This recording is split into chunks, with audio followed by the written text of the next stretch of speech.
വചനം തിരുവചനം. ഈശോ മിശിഹായിക്ക് സ്തുതിയായിരിക്കട്ടെ. നമുക്ക് പ്രാർത്ഥിക്കാം. ഞങ്ങളുടെ കർത്താവും ദൈവവുമായ ഈശോ മിശിഹായെ നിന്നെ ഞങ്ങൾ ആരാധിക്കുന്നു. ഈശോയെ, നിൻ്റെ പിറവി തിരുനാൾ ആഘോഷിക്കുവാൻ ഞങ്ങൾ ഒരുങ്ങി ഇതാ ഈ തിരുനാൾ ദിവസം വന്നെത്തിയിരിക്കുമ്പോൾ ഞങ്ങൾക്കായി സ്വർഗത്തിൽ നിന്നും ഭൂമിയിലേക്ക് നീ അവതാരം ചെയ്തതിനെ ഓർത്ത് നിനക്ക് ഞങ്ങൾ നന്ദി പറയുന്നു. ക്രിസ്മസ് അനുഭവത്തിൽ എന്നും എല്ലാ കാലവും ജീവിക്കുവാൻ ഞങ്ങളെ സഹായിക്കണമേ എന്ന് തിരുസന്നിധിയിൽ ഞങ്ങൾ പ്രാർത്ഥിക്കുന്നു. ആമേൻ. പ്രിയമുള്ളവരെ, ക്രിസ്മസിൻ്റെ ആശംസകൾ എല്ലാവർക്കും സ്നേഹപൂർവ്വം നേരുന്നു. ഒരു ആണ്ടുവട്ടത്തിലെ ഏറ്റവും സുന്ദരമായ തിരുനാളാണ് ക്രിസ്മസ്. നമുക്കൊക്കെ ഒരുപാട് ഓർമ്മകളുണ്ട് ക്രിസ്മസുമായിട്ട് ബന്ധപ്പെട്ട്. എന്നെ കേട്ടുകൊണ്ടിരിക്കുന്ന പ്രായമുള്ളവർക്ക്, അല്പം മുതിർന്നവർക്ക് നിങ്ങളുടെ നല്ല ബാല്യത്തിൻ്റെ ക്രിസ്മസ് ഓർമ്മകളെ ഈ നേരത്തൊന്ന് വീണ്ടെടുക്കാൻ ശ്രമിക്കാവുന്നതാണ്. പണ്ട് നക്ഷത്ര വിളക്കുകൾ തൂക്കിയിരുന്നത് ഇന്നത്തതുപോലെ വൈദ്യുതി സംവിധാനങ്ങളൊന്നുമില്ലാതിരുന്നൊരു കാലത്ത് മണ്ണെണ്ണ വിളക്ക് ഉള്ളിൽ വെച്ച് ഈറ കൊണ്ട് നക്ഷത്രമുണ്ടാക്കിയ ഒരു ബാല്യം. ക്രിസ്മസ് കരോളുകളുടെയും പാതിരാ കുർബാനയുടെയും ഒക്കെ ഓർമ്മകൾ നമ്മുടെ മനസ്സിലേക്ക് തികട്ടി വരുന്നുണ്ട്.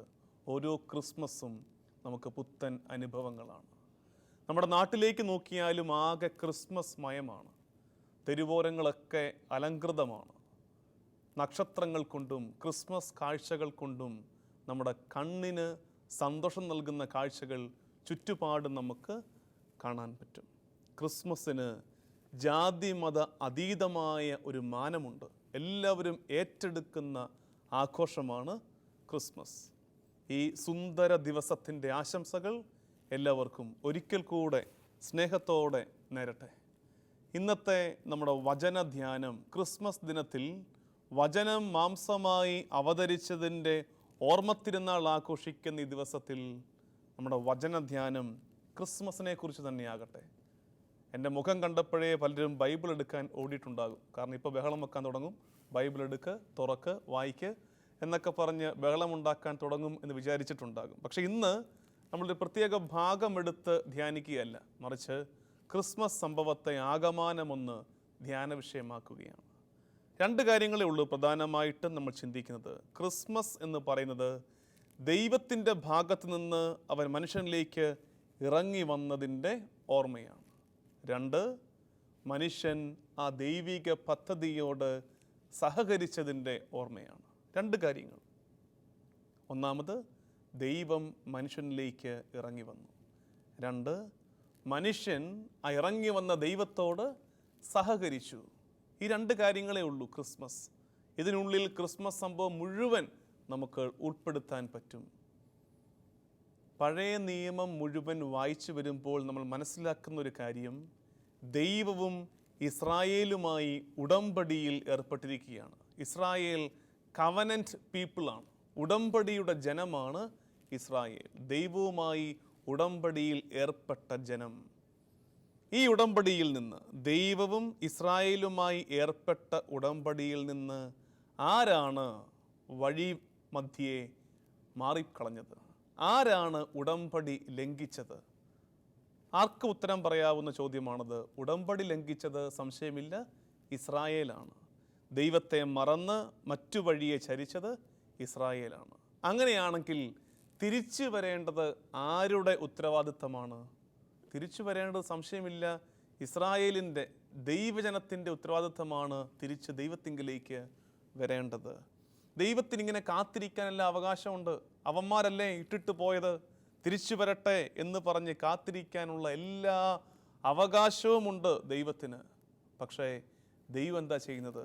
ദൈവം വീണ്ടും ഇറങ്ങി വരികയാണ്. തന്നെ ഇട്ടിട്ട് പോയവരിലേക്ക്, വീണ്ടും തന്നെ മറന്നു കളഞ്ഞവരിലേക്ക്, ഉപേക്ഷിച്ചു പോയവരിലേക്ക് ദൈവം വീണ്ടും പുറകെ വരികയാണ്. അതുകൊണ്ടാണ് ദൈവസ്നേഹത്തെക്കുറിച്ച് പറയുമ്പോൾ നമ്മൾ പലപ്പോഴും കേൾക്കുമ്പോൾ നമുക്ക് തന്നെ വിഷമം തോന്നുന്ന ഒരു പ്രയോഗമുണ്ട്. പട്ടിയെപ്പോലെ സ്നേഹിച്ച് കളയും ദൈവം നമ്മളെ. പുറകെ വന്ന് സ്നേഹിച്ച് കളയും. എത്ര ആട്ടിപ്പായിച്ചാലും വേണ്ടെന്ന് വെച്ചാലും പിന്നെയും പുറകെ വന്ന് നമ്മളെ സ്നേഹിച്ച് കളയും ദൈവം. അങ്ങനെ ദൈവം മനുഷ്യൻ്റെ പുറകെ വന്ന് സ്നേഹിക്കുന്നതിൻ്റെ ഓർമ്മയാണ് ക്രിസ്മസ്. നമുക്കൊരു പാഠമുണ്ട് ഇവിടെ. ഈ പ്രായം വരെ ജീവിച്ച കാലത്ത് ഇതുപോലെ ഉടമ്പടി ബന്ധങ്ങളിൽ ഏർപ്പെട്ടിട്ടുണ്ട് ഒരുപാട്. ഒരു പക്ഷേ ഒരു വാലിഡ് ഉടമ്പടി ദാമ്പത്യ ബന്ധം മാത്രമാണെങ്കിലും ഒരുപാട് സൗഹൃദങ്ങളിൽ, സ്നേഹബന്ധങ്ങളിലൊക്കെ പരസ്പര ധാരണയോടെ നമ്മൾ ഏർപ്പെട്ടിട്ടുണ്ട്. അതിനകത്ത് നിന്ന് ഇറങ്ങിപ്പോയത് അപരനായിരിക്കാം. അത് കഴിഞ്ഞപ്പോൾ നമ്മുടെ നിലപാട് എന്തായിരുന്നു? ഇറങ്ങിപ്പോയവർ തിരിച്ചു വരട്ടെ എന്ന് നിസ്സംഗതയോടെ, ലാഘവത്തോടെ ഇരിക്കുകയല്ലേ നമ്മളിൽ പലരും. കുറച്ചുകൂടൊന്ന് താഴ്ന്ന്, കുറച്ചുകൂടൊന്ന് എളിമപ്പെട്ട് അവരിലേക്ക് ഇറങ്ങിച്ചെല്ലാൻ നമുക്കിനി കഴിഞ്ഞിട്ടില്ല. ലളിതമായ ഉദാഹരണങ്ങൾ ഏറെ പറയാൻ പറ്റും. വളർത്തി വലുതാക്കിയ മകൻ, മകൾ പെട്ടെന്നൊരു ദിവസം തന്നിഷ്ടം കാണിച്ചൊരു തീരുമാനമെടുത്തു, നമ്മളിൽ നിന്നും അകന്നുപോയി. ഇനി നമ്മൾ നോക്കിയിരിക്കുകയാണ്. എന്നെങ്കിലും തെറ്റ് മനസ്സിലാക്കി അവൾ തിരിച്ചു വരട്ടെ. ദൈവത്തിൻ്റെ ശൈലി അതല്ല. ഇടറിപ്പോയവനിലേക്ക്, വീണുപോയവനിലേക്ക്, ഉപേക്ഷിച്ചു പോയവനിലേക്ക് തിരികെ ചെല്ലുന്ന ശൈലിയാണ് ക്രിസ്മസ്. അതാണ് ദൈവത്തിൻ്റെ ശൈലി. അപ്പോൾ ക്രിസ്മസിൻ്റെ ഒന്നാമത്തെ പാഠം ഇത്രയേ ഉള്ളൂ. ദൈവത്തിൻ്റെ ശൈലി നമുക്കൊന്ന് കോപ്പിയടിക്കണം. അത് ഈ കാലത്തിന് ആവശ്യമാണ്. ഇറങ്ങി വരുന്ന സ്വർഗത്തിൻ്റെ മഹിമ പ്രതാപങ്ങളെ വിട്ടുപേക്ഷിച്ച് ഭൂമിയിലേക്ക് ഇറങ്ങി വന്നവൻ്റെ ശൈലി ഇത്രയേ ഉള്ളൂ. ചോദ്യം, ദൈവത്തിന് ഇറങ്ങി വരാമെങ്കിൽ ഇനി ആർക്കും ഇറങ്ങാം. ദൈവത്തിന് ഇറങ്ങി വരാമെങ്കിൽ ഇനി ഏത് അപ്പനും മക്കളിലേക്ക് ഇറങ്ങി വരാം. ഏത് അധ്യാപകനും ശിഷ്യഗണത്തിലേക്ക് ഇറങ്ങി വരാം. ഏത് വികാരിയച്ഛനും ഇടവക ജനങ്ങളിലേക്ക് അല്പം കൂടെ താന്ന് ഇറങ്ങി വരാം. അതിന് പറ്റണം. ഏതു നേതാവിനും അനുയായികളിലേക്ക് കുറച്ചുകൂടൊന്ന് ഇറങ്ങി വരാം. ദൈവത്തിന് താഴേക്കിറങ്ങാമെങ്കിൽ ഇനി ആർക്കും താഴേക്കിറങ്ങാം. ക്രിസ്മസുമായിട്ട് ബന്ധപ്പെട്ട് യുക്തിയുണ്ട്, ബുദ്ധിയുണ്ട് എന്നൊക്കെ അവകാശപ്പെടുന്നവരുടെ കുറച്ച് ചോദ്യങ്ങളിൽ പ്രധാനപ്പെട്ട ചോദ്യമാണ്, മനുഷ്യർക്ക് രക്ഷ നൽകാൻ വേണ്ടി ദൈവം അങ്ങനെ ഇറങ്ങി വരേണ്ട കാര്യം ഉണ്ടായിരുന്നു? അവിടെ നിന്ന് പറഞ്ഞാൽ പോരായിരുന്നോ ഞാൻ നിന്നെ രക്ഷിക്കുന്നുവെന്ന്? അങ്ങനെ ഇറങ്ങി വരവിൻ്റെ ആവശ്യം എന്തായിരുന്നു? ഒരു പക്ഷേ എന്നെ കേട്ടുകൊണ്ടിരിക്കുമ്പോഴും നിങ്ങളിൽ ആർക്കെങ്കിലുമൊക്കെ അങ്ങനെ ഒരു സംശയം തോന്നുന്നുണ്ടെങ്കിൽ അതിൻ്റെ ഉത്തരം വേഗം ചെറിയ വാക്കുകളിൽ പറഞ്ഞിട്ട് നമ്മൾ അടുത്ത ഭാഗത്തേക്ക് കടക്കും. ദൈവത്തിൻ്റെ ഇറങ്ങിവരവും മനുഷ്യൻ്റെ ഉത്തരവുമാണ് ക്രിസ്മസ് എന്ന് പറഞ്ഞു. ദൈവത്തിൻ്റെ ഇറങ്ങിവരവാണ് ഈ ചിന്തിച്ചതൊക്കെയും. ഫുൾട്ടൻ ജേഷീൻ്റെ ഒരു കഥയുണ്ട്. കഥയല്ല, അദ്ദേഹം ഒന്ന് പറഞ്ഞ് മനസ്സിലാക്കി കൊടുക്കുകയായിരുന്നു. ഫുൾട്ടൻ ജേഷീൻ നിങ്ങൾക്കറിയാം. ഈ അടുത്ത കാലത്ത് നമ്മളൊക്കെ വാർത്തയിൽ കണ്ടതാണ്. ആരാണ് ഫുൾട്ടൻ ജേഷീൻ?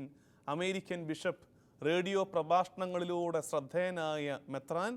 ഇന്ന് സഭയിൽ വിശുദ്ധ പദവിയിലേക്ക് ഉയർത്തപ്പെട്ടിരിക്കുന്ന ഫുൾട്ടൻ ജേഷീൻ എന്ന അമേരിക്കൻ ബിഷപ്പ് പറഞ്ഞു കൊടുക്കുന്ന ഒരു കഥയുണ്ട്.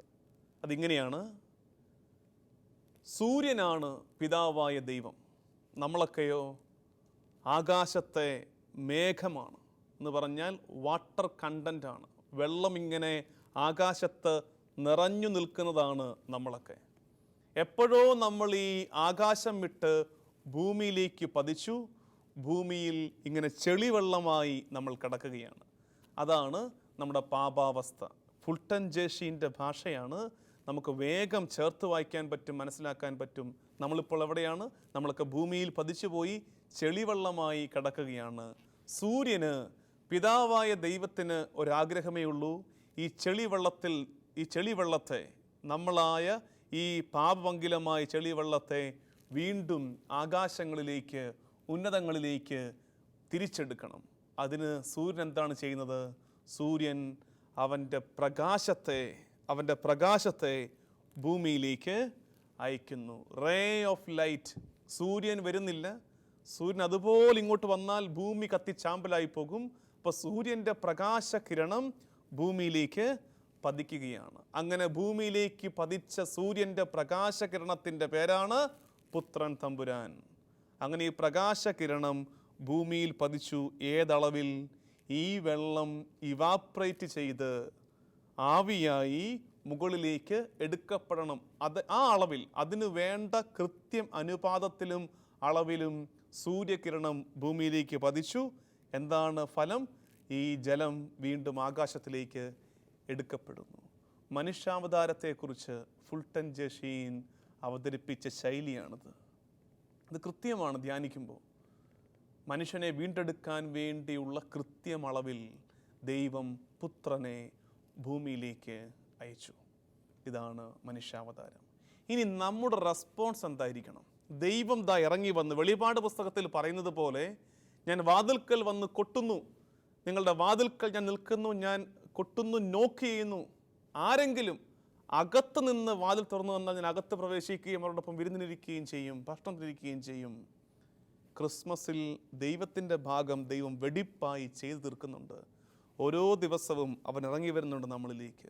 കുർബാനയായി, വചനമായി, അഭിഷേകമായി നമ്മളിലേക്ക് ഇറങ്ങി വരുന്നു.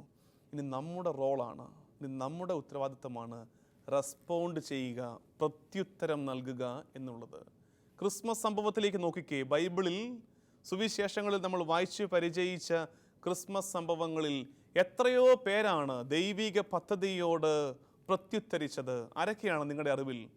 തീർച്ചയായിട്ടും പരിശുദ്ധ കന്യകാമറിയം, 10-14 വയസ്സ് മാത്രമുള്ളൊരു യഹൂദ പെൺകുട്ടി, വളരെ സാധാരണമായ ഒരു ജീവിതം ജീവിക്കുന്നവൾ. അവളുടെ മുമ്പിലേക്ക് ദൈവം ഇറങ്ങി വന്നിട്ട് പറയുന്നു, രക്ഷയുടെ പുതിയ ചരിത്രം ഞാൻ ആരംഭിക്കാൻ പോകുന്നു, നിനക്കെൻ്റെ കൂടെ നിൽക്കാമോ? മറിയത്തിൻ്റെ ഉത്തരം യെസ് അഥവാ നോ. ചരിത്രം മുഴുവൻ നിശ്ചലമായി നോക്കി നിൽക്കുകയാണ് മറിയത്തിങ്കിലേക്ക്. ആദം മുതലുള്ള പൂർവ്വപിതാക്കന്മാർ മറിയത്തിലേക്ക് നോക്കുകയാണ്. കാരണം അവളുടെ ഉത്തരം അവരുടെ കൂടെ രക്ഷയ്ക്ക് കാരണമാകും. അവൾ യെസ് എന്ന് പറഞ്ഞാൽ മനുഷ്യകുലം പുതിയ ചരിത്രത്തിലേക്ക് പ്രവേശിക്കാൻ പോവുകയാണ്. നോ പറഞ്ഞാലോ എല്ലാം പഴയതുപോലെ. മറിയം പറഞ്ഞു, യെസ്, ഞാൻ തയ്യാറാണ്. യൗസേപ്പ് എന്ന ഒരു മരയാശാരിയുടെ അടുത്ത്, യുവാവായ യഹൂദൻ്റെ അടുത്തേക്ക് ദൈവം വന്നിട്ട് ചോദിക്കുന്നു, നിനക്കൊന്ന് കൂടെ നിൽക്കാമോ? എൻ്റെ കൂടെ നിൽക്കാമോ? എൻ്റെ പുത്രനെ നീ ഒന്ന് വളർത്താമോ? എൻ്റെ പുത്രന് നീ ഈ ഭൂമിയിൽ അപ്പനായിരിക്കാമോ? അവൻ ഈശോ എന്ന് പേരിടാമോ എന്ന് ചോദിച്ചുകൊണ്ട് യൗസേപ്പിൻ്റെ മുമ്പിലേക്ക് ദൈവം ഇറങ്ങി വരുന്നു. യൗസേപ്പ് പറഞ്ഞു, ഞാൻ തയ്യാറാണ്. പിന്നീട് ആട്ടിടയന്മാരുടെ മുമ്പിലേക്ക് ദൈവം ഇറങ്ങി വന്നിട്ട് പറയുന്നു, അത്യുന്നതങ്ങളിൽ ദൈവത്തിന് മഹത്വം, നിങ്ങൾക്കായി രക്ഷകൻ പിറന്നിരിക്കുന്നു. ആട്ടിടയന്മാർ പറയുന്നു, ഞങ്ങൾ വിശ്വസിക്കുന്നു. അവർ യാത്ര ആരംഭിച്ചു. കിഴക്ക് നിന്ന് വന്ന ജാനികളുടെ മുമ്പിലേക്ക് നക്ഷത്രമായി ദൈവത്തിൻ്റെ അറിയിപ്പ് വരുന്നു, രക്ഷകൻ പിറന്നിരിക്കുന്നു. ജ്ഞാനികൾ പറഞ്ഞു, ഞങ്ങളും വിശ്വസിക്കുന്നു. യാത്ര തുടങ്ങുന്നു. ഏതോ ദേശത്ത് പിറന്നിരിക്കുന്ന രക്ഷകനിൽ വിശ്വസിച്ചുകൊണ്ട് അവർ യാത്ര തുടങ്ങുന്നു. ഒരുപാട് പേര് ദൈവിക പദ്ധതിയോട് യെസ്, ഞങ്ങൾ തയ്യാറാണ്, ഞങ്ങൾ വിശ്വസിക്കുന്നു എന്ന് പറഞ്ഞതിൻ്റെ ഓർമ്മയാണ് ക്രിസ്മസ്. അങ്ങനെ പറയാൻ കഴിയാതെ പോയവർക്ക് ക്രിസ്മസ് അന്നും ഇന്നും അന്യം നിൽക്കുന്നു. ക്രിസ്മസ് സംഭവത്തിൽ ആരാണ് അങ്ങനെ ദൈവത്തോട് ഒരു യെസ് പറയാൻ മറന്നുപോയ ആള്? സംശയമില്ല, ക്രിസ്മസ് സംഭവത്തിൽ ഏക വില്ലൻ കഥാപാത്രം നമുക്കൊക്കെ അറിയാം, ഹെറോദോസ്. ദൈവിക പദ്ധതിയോട് യെസ് പറയാൻ, ദൈവിക പദ്ധതിയോട് മറുതലിച്ച് നിന്നവൻ അന്നും ഇന്നും വില്ലൻ കഥാപാത്രം തന്നെയാണ്. അവന് ഈ പൂജരാജാക്കന്മാരിൽ നിന്ന് സൂചന ലഭിക്കുന്നു, രക്ഷകൻ പിറന്നിരിക്കുന്നു, എതിർത്തു. ഇനി കൊട്ടാരത്തിലെ പണ്ഡിതർ പറഞ്ഞു കൊടുത്തു, ശരിയാണത്, ബേത്ലഹേമിലാണ് രാജാവ് പിറക്കാൻ പോകുന്നത്. എതിർത്തു, വിശ്വസിച്ചില്ല. എതിർത്തുവെന്ന് മാത്രമല്ല, ആ നന്മയെ ഇല്ലായ്മ ചെയ്യുവാൻ അവൻ്റെ അധികാരത്തെ, ശക്തിയെ ഉപയോഗിക്കുന്നു. 2 വയസ്സിന് താഴെയുള്ള എല്ലാ പൈതങ്ങളെയും ഇല്ലാതാക്കി കളയുവാൻ കൽപ്പന പുറപ്പെടുവിക്കുന്നു. ഈ അപകടം നമ്മുടെ കാലഘട്ടങ്ങളിലും സംഭവിച്ചുകൊണ്ടിരിക്കുകയാണ്. ക്രിസ്മസ് പൂർണ്ണമാകണമെങ്കിൽ ദൈവത്തോട് നമ്മൾ യെസ് പറയണം. യെസ് പറയുന്നില്ലെന്ന് മാത്രമല്ല, അതിനോട് എതിർക്കുന്നു മാത്രമല്ല, ആ നന്മയെ ഇല്ലായ്മ ചെയ്യാൻ ശ്രമിക്കുന്നു. ദൈവത്തിൻ്റെ നന്മയെ, ദൈവം നമുക്കായി സമ്മാനിക്കുന്ന കൃപകളെ, ദൈവം ഇറങ്ങി വന്ന് സമ്മാനിക്കുന്ന അനുഗ്രഹങ്ങളെ ഇല്ലായ്മ ചെയ്യാൻ ശ്രമിക്കുന്നവരുടെ എണ്ണമേറുന്നു. പ്രിയമുള്ളവരെ, ക്രിസ്മസിനെ കുറിച്ച് ഞാൻ പറഞ്ഞത് 2 കാര്യങ്ങളാണ്. ക്രിസ്മസ് പണ്ടൊക്കെ ദിവ്യകാരുണ്യ ആരാധനയ്ക്ക് സ്കൂളിലും സൺഡേ സ്കൂളിലുമൊക്കെ മുട്ടിന്മേൽ നിന്ന് പ്രാർത്ഥിക്കുമ്പോൾ സിസ്റ്റേഴ്സൊക്കെ സ്ഥിരം ചൊല്ലിക്കൊണ്ടിരുന്നൊരു പ്രാർത്ഥനയുണ്ട്. അതിങ്ങനെ കേട്ടു പഴകിയതാണ്, ക്ലീഷേ പോലെ മനസ്സിൽ പതിഞ്ഞു കിടക്കുന്നൊരു കാര്യമാണ്. നിന്നെ കൂടാതെ, നിന്നെ സൃഷ്ടിച്ച ദൈവത്തിന് നിന്നെ കൂടാതെ നിന്നെ രക്ഷിക്കാൻ സാധിക്കുകയില്ല. നിന്നെ കൂടാതെ, നിന്നെ സൃഷ്ടിച്ച ദൈവത്തിന് നിന്നെ കൂടാതെ നിന്നെ രക്ഷിക്കാൻ സാധിക്കുകയില്ല. ദൈവത്തിൻ്റെ പരിമിതിയൊന്നുമല്ലത്, ദൈവത്തിന് വയ്യാഞ്ഞിട്ടല്ല, മറിച്ച് ദൈവം തീരുമാനിച്ചു നിന്നെ കൂടെ കൂട്ടിയേ, നിന്നെ കൂടെ സഹകരിപ്പിച്ചേ ഈ രക്ഷാകര കർമ്മം പൂർത്തിയാക്കുന്നുള്ളൂവെന്ന് ദൈവം അങ്ങ് തീരുമാനിച്ചു. അതാണ് ക്രിസ്മസ്. കർത്താവിന് ഒറ്റവാക്കിൽ പറയാമായിരുന്നു, എല്ലാം മാറട്ടെ, പുതിയ ചരിത്രം ആരംഭിക്കട്ടെ, പാപങ്ങളെല്ലാം മാഞ്ഞു പോകട്ടെ. അങ്ങനെയല്ല, നിന്റെ സഹകരണം വേണം. അതുകൊണ്ടാണ് നിങ്ങളുടെ കയ്യിൽ എന്തുണ്ടെന്ന് കർത്താവ് ചോദിച്ചത്. 5 അപ്പവും 2 മത്സ്യവുമായി വിറയാർന്ന കരങ്ങളുമായി ആ ബാലൻ കയറി ചെന്നത് അതുകൊണ്ടാണ് അന്ധനോട് പോലും കർത്താവ് ചോദിച്ചത്, നീ എന്താഗ്രഹിക്കുന്നു? ആർക്കാണറിയാത്തത് അന്ധന് വേണ്ടത് കാഴ്ചയാണെന്ന്. എന്നിട്ടും ചോദിക്കുന്നു, നീ എന്താഗ്രഹിക്കുന്നു? അവനെ കൊണ്ട് പറയിപ്പിക്കുകയാണ്, എനിക്ക് കാഴ്ച വേണം. അതുകൊണ്ടാണ് കർത്താവ് തിബേരിയസ് തീരത്ത് ഉദ്ധാനത്തിന് ശേഷം മീൻ പിടിച്ച് തീരത്തേക്ക് വന്നവർക്കായി ചുട്ട മീനുമായി കാത്തിരുന്നപ്പോഴും അവൻ ചോദിച്ചു, മക്കളെ, നിങ്ങളുടെ പക്കൽ എന്തുണ്ട്? ഇപ്പോൾ പിടിച്ചത് കൊണ്ടുപോവാ, ഫ്രഷായിട്ട് നിങ്ങളുടെ കയ്യിൽ നിന്ന് കൊണ്ടുപോവാ. ഇത് ദൈവത്തിൻ്റെ പദ്ധതിയുടെ ഭാഗമാണ്. പ്രിയമുള്ളവരെ, ക്രിസ്മസ് 2000 വർഷങ്ങൾക്ക് മുമ്പ് കഴിഞ്ഞു പോയ ഒരു സംഭവമല്ല, അത് അനുദിന ജീവിത യാഥാർത്ഥ്യമാണ്. ദൈവത്തിൻ്റെ പദ്ധതിയോട് നിൻ്റെ ജീവിതം കൊണ്ട് കർത്താവ് എഴുതാൻ ആഗ്രഹിക്കുന്ന രക്ഷയുടെ പുതിയ ചരിത്രത്തോട് നീ സഹകരിക്കുമ്പോഴൊക്കെയും നിൻ്റെ ജീവിതത്തിൽ ക്രിസ്മസ് സംഭവിക്കുന്നുണ്ട്. ദൈവത്തിൻ്റെ പദ്ധതിയോട് സഹകരിക്കുമ്പോഴൊക്കെയും ക്രിസ്മസ് സംഭവിക്കുന്നുണ്ട്. അതുകൊണ്ട് കേവലം ക്രിസ്മസ് ഡിസംബർ 25 തിരുനാളായി ചുരുങ്ങിപ്പോകരുത്. ഇന്നൊരു ദിവസം പാതിരാ കുർബാന അർപ്പിച്ചും, ഇന്നൊരു ദിവസം നമ്മുടെ ചുറ്റുപാടും കിട്ടുന്ന സകലമാന ജീവജാലങ്ങളെയും കൊന്നു കറി വെച്ച് തീന്മേശയിൽ വിളമ്പി നന്നായി കഴിച്ച് നന്നായി ഉറങ്ങി തീർന്നു പോകേണ്ട ഒരു തിരുനാളായി ക്രിസ്മസിനെ ചുരുക്കി എഴുതരുതേ. ക്രിസ്മസ് ആണ്ടുവട്ടത്തിൻ്റെ 365 ദിവസവും സംഭവിക്കേണ്ട യാഥാർത്ഥ്യമാണ്. ദൈവത്തോട് സഹകരിക്കുമ്പോഴൊക്കെയും അതിൻ്റെ പേര് ക്രിസ്മസ് എന്നാണ്. ദൈവത്തോട് സഹകരിക്കുമ്പോഴൊക്കെയും അതിൻ്റെ പേര് ക്രിസ്മസ് എന്നാണ്. ഒരു ജനതയുടെ കാത്തിരിപ്പിന് കർത്താവ് കൊടുത്ത ഉത്തരമല്ലേ ക്രിസ്മസ്? എത്രയോ പേര് ആഗ്രഹിച്ച് കാത്തിരുന്നു. അതുകൊണ്ടല്ലേ ശിമയോൻ എന്ന വന്ധ്യവയോധികൻ ഉണ്ണിയെ ദേവാലയത്തിൽ സമർപ്പിച്ച മറിയത്തിൻ്റെ കൈകളിൽ നിന്ന് പൈതലിനെ വാങ്ങിച്ചെടുത്തിട്ട് ആകാശങ്ങളിലേക്ക് നോക്കി നന്ദി പറഞ്ഞ് പ്രാർത്ഥിച്ചത്, കർത്താവേ, ഇനി ഈ ദാസനെ സമാധാനത്തിൽ വിട്ടയച്ചാലും അങ്ങയുടെ ജനം പ്രതീക്ഷിച്ച രക്ഷ എൻ്റെ നയനങ്ങൾ ദർശിച്ചിരിക്കുന്നു. കാണേണ്ട കാഴ്ച ഞാൻ കണ്ടു കഴിഞ്ഞു. ഇനി എന്നെ തിരിച്ചു വിളിച്ചാലും. ഒരു ജനത്തിൻ്റെ കാത്തിരിപ്പിന്, പ്രതീക്ഷയോടെയുള്ള കാത്തിരിപ്പിന് ദൈവം കൊടുത്ത ഉത്തരത്തിൻ്റെ പേരാണ് ക്രിസ്മസ്. എന്നെ കേട്ടുകൊണ്ടിരിക്കുന്ന, വീട്ടകങ്ങളിലിരുന്ന്, TV-യിൽ, യാത്രാമധ്യേ മൊബൈലിൽ എന്നെ കേട്ടുകൊണ്ടിരിക്കുന്ന നിന്നോടായി എനിക്ക് പറയാനുള്ളത്, നീയും കാത്തിരിപ്പുണ്ട് ദൈവത്തിൻ്റെ ഒരിടപെടലിനായി. ഏറെ നാളായി പ്രാർത്ഥിക്കുന്നൊരു കാര്യത്തിന് ഉത്തരം കിട്ടാനുണ്ട്. ഏറെ നാളായി പൊഴിക്കുന്ന കണ്ണീരിന് ശമനം ആവശ്യമുണ്ട്. ഏറെ നാളായുള്ളൊരു നൊമ്പരത്തിന് സൗഖ്യം ആവശ്യമുണ്ട്. കാത്തിരിപ്പുണ്ട് ദൈവത്തിൻ്റെ ഇടപെടലിനായി. ക്രിസ്മസ് പഠിപ്പിക്കുന്ന പാഠം, ദൈവം ഇടപെടും. ദൈവം ഇടപെടുക തന്നെ ചെയ്യും. സമയം തെല്ലു വൈകിയാലും കർത്താവിന് ഒരു ഉത്തരമുണ്ടെന്ന് മറക്കരുതേ. ഞാൻ പ്രത്യേകം പറഞ്ഞോർമ്മിപ്പിക്കാനുള്ളൊരു കാര്യമുണ്ട്. ഉത്തരം വൈകിയെന്ന് വിചാരിച്ച് അതിൻ്റെ അർത്ഥം ഉത്തരമില്ല എന്നല്ല. ശ്രദ്ധിച്ച് മനസ്സിലാക്കണം. നോട്ട്ബുക്കിൽ കുറിച്ചിടാൻ പോകണ്ട, ഹൃദയത്തിൽ കുറിച്ചിടുക. ഉത്തരം വൈകുന്നു എന്നതുകൊണ്ട് കർത്താവിൻ്റെ പക്കൽ ഉത്തരമില്ല എന്നർത്ഥമില്ല. മറിച്ച് ഒരു മെച്ചപ്പെട്ട ഉത്തരം അവൻ നിനക്ക് വേണ്ടി എഴുതിക്കൊണ്ടിരിക്കുകയാണ്. അതുകൊണ്ടല്ലേ സക്കറിയായുടെ അടുത്ത് ദൈവം വന്ന് പ്രത്യക്ഷപ്പെട്ട് പറഞ്ഞു, നിനക്കൊരു പുത്രൻ പ്രസവിക്കും. സക്കറിയയ്ക്ക് വിശ്വസിക്കാൻ പറ്റിയില്ല. കാരണം പ്രാർത്ഥിച്ച പ്രാർത്ഥന സക്കറിയ പോലും മറന്നുപോയി. ഒരു കൊച്ചിന് വേണ്ടിയാണ് ഇത്രയും കാലം പ്രാർത്ഥിച്ചത്. എന്നിട്ട് പ്രാർത്ഥിച്ചിട്ട് ആ പ്രാർത്ഥന ഇപ്പോൾ സക്കറിയ പോലും മറന്നുപോയി, എലിസബത്തും മറന്നുപോയി. രസമുള്ള കാര്യം, സക്കറിയായും എലിസബത്തും മറന്നപ്പോഴും അവരുടെ പ്രാർത്ഥന ദൈവം മറന്നില്ല. സക്കറിയായും എലിസബത്തും മറന്നപ്പോഴും അവരുടെ പ്രാർത്ഥന ദൈവം മറന്നില്ല. എന്താശ്വാസം നൽകുന്ന ചിന്തയാണത്. നിന്റെ പ്രാർത്ഥന പ്രാർത്ഥിച്ചൊടുക്കം ഉത്തരം കിട്ടാതെ വന്നപ്പോൾ നീ തന്നെ ആ പ്രാർത്ഥന ചിലപ്പോൾ മറന്നുപോയി കാണും. പക്ഷെ ഓർക്കണേ, കർത്താവ് ആ പ്രാർത്ഥന മറന്നിട്ടില്ല. സ്നാപക യോഹന്നാനെ പോലെ ശക്തനായ ഒരു സന്തതിയെ സക്കറിയായ്ക്കും എലിസബത്തിനുമായി നൽകിയ ദൈവം നിനക്കായി സുന്ദരമായ ശക്തമായ ഒരു ഉത്തരം നൽകാൻ പോവുകയാണ്.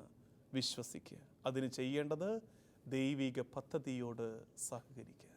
പ്രിയമുള്ളവരെ, ക്രിസ്മസ് ആയിരുന്നു ഇന്നത്തെ നമ്മുടെ വചന സന്ദേശം. ഞാൻ പറഞ്ഞു, ഒരു കൃത്യം ഭാഗം എടുക്കാതെ ബൈബിളിനെ ആകമാനം, സുവിശേഷത്തെ ആകമാനം നമ്മളൊന്ന് ധ്യാനിക്കാൻ ശ്രമിക്കുകയായിരുന്നു. ക്രിസ്മസ് എത്ര പ്രസംഗിച്ചാലും തീരാത്ത രീതിയിൽ അങ്ങനെ പരന്നു കിടക്കുകയല്ലേ. സ്വർഗം നിറഞ്ഞു തുളുമ്പി ദൈവത്തിൻ്റെ സ്നേഹം ഭൂമിയിലേക്ക് പതിക്കുന്ന ആ സുന്ദര കാഴ്ച കണ്ണിമ വെട്ടാതെ നോക്കി നിന്നിട്ട് നമുക്ക് അനർഘനിർഗളം അവർണ്ണനീയമായ രീതിയിൽ അതിനെക്കുറിച്ച് വർണ്ണിക്കാൻ കഴിയും. പക്ഷേ രണ്ട് കാര്യങ്ങളിലേക്ക് ക്രിസ്മസിനെ ചുരുക്കി ഇത്ര ഞാൻ പറഞ്ഞിട്ടുള്ളൂ. ഒന്ന്, ക്രിസ്മസ് ദൈവത്തിൻ്റെ ഇറങ്ങിവരവാണ്, ദൈവത്തിൻ്റെ കരുണയാണ്. പക്ഷേ അത് ക്രിസ്മസിൻ്റെ പകുതി ഭാഗമേ ആകുന്നുള്ളൂ. അതിന്നും നടക്കുന്നുണ്ട്. എന്ത്? ദൈവത്തിൻ്റെ ഇറങ്ങിവരവ്, ദൈവത്തിൻ്റെ കരുണ. എന്നിട്ടും എന്താ ക്രിസ്മസ് സംഭവിക്കാത്തത്? രണ്ടാം ഭാഗം നടക്കുന്നില്ല. എന്താ രണ്ടാം ഭാഗം? ആ ഇറങ്ങിവരവിനോട്, ആ കരുണയോട്, ആ പദ്ധതിയോട് മനുഷ്യൻ സഹകരിക്കുമ്പോഴാണ് അത് ക്രിസ്മസ് ആയിട്ട് മാറുന്നത്. സുവിശേഷത്തിൽ എത്രയോ പേര് അങ്ങനെ സഹകരിച്ചപ്പോഴാണ് ഉണ്ണിയുടെ പിറവി, പൈതലിൻ്റെ പിറവി, ഈശോയുടെ പിറവി സംഭവിച്ചത്. അതുകൊണ്ട് ദൈവജനമേ, എൻ്റെ ആശംസയും പ്രാർത്ഥനയും നമ്മുടെ ജീവിതത്തിലും ക്രിസ്മസ് സംഭവിക്കട്ടെ. നിന്നെക്കുറിച്ച് ദൈവത്തിൻ്റെ ഒരു പദ്ധതിയുണ്ട്. നീ ജീവിക്കേണ്ടത് ആ പദ്ധതിയാണ്, നിൻ്റെ പദ്ധതിയല്ല. നിൻ്റെ പദ്ധതി ജീവിക്കുമ്പോൾ എല്ലാ ദിവസവും കേവലം ഒരു ദിവസം മാത്രം. ദൈവത്തിൻ്റെ പദ്ധതി ജീവിക്കുമ്പോൾ നിനക്ക് ഓരോ ദിവസവും ക്രിസ്മസ്. നമുക്ക് എല്ലാ ദിവസവും ക്രിസ്മസ് ആഘോഷിക്കുന്ന സമൂഹമാകണം, ജനമാകണം. ദൈവനാമത്തിന് മഹത്വമുണ്ടാകട്ടെ. ആമേൻ.